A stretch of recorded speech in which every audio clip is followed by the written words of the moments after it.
Shule ya viziwi iliyopo Buguruni Malapa mjini Dar es Salaam.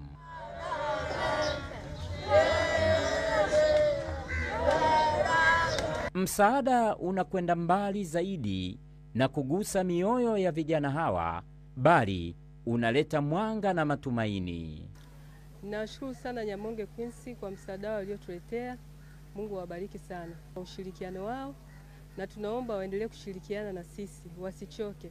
Katika tukio hili maalum, mratibu wa Nyamonge Queens, Happiness Mgala, anaeleza kilichowasukuma kuwafikia watoto hawa wenye uhitaji. Sisi kama Nyamonge Queens tumekuja kuwatembelea watoto wenye uhitaji hapa Buguruni siku ya leo.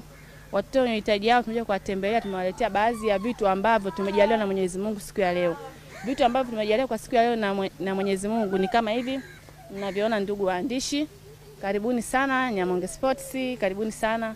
Tunashukuru kwa hilo.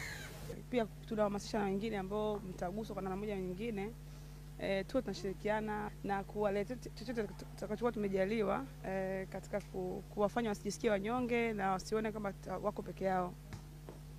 Tumeona talent, tumeona upendo walionao, tumeona maisha wanayoishi. Tunaomba Watanzania wote, kwa yote atakayeguswa kwa upande wowote, kwenye elimu, michezo, whatever utakachojaliwa, unaweza kuja kutembelea hapa na kuwasupport. Kama tunavyowaona wanafuraha tu muda wote, so kama kuna chochote ambacho tunaweza tukakiongezea kuzidisha furaha yao na kuendelea kuiweka amani yao izidi kuwa sawa, let's show up, tuungane nao, tukae nao. Yani na hisi tutajifunza vitu vingi pia kutokea kwao.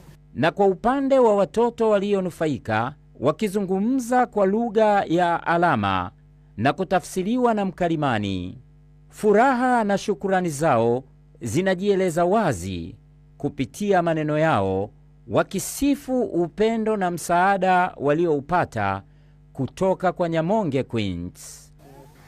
Tunashukuru sana kwa kutusaidia, umetupa upendo na moyo mzuri. Vile vile tunashukuru wageni wetu. Vitu vingine ambavyo tunaomba mtusaidie ni kama viwanja vyetu ni vibovu. Mwenyezi Mungu awabariki sana na awe nanyi siku zote za maisha yenu.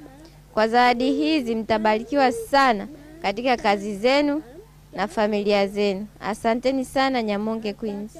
Hassan Mvula, Azam Sport.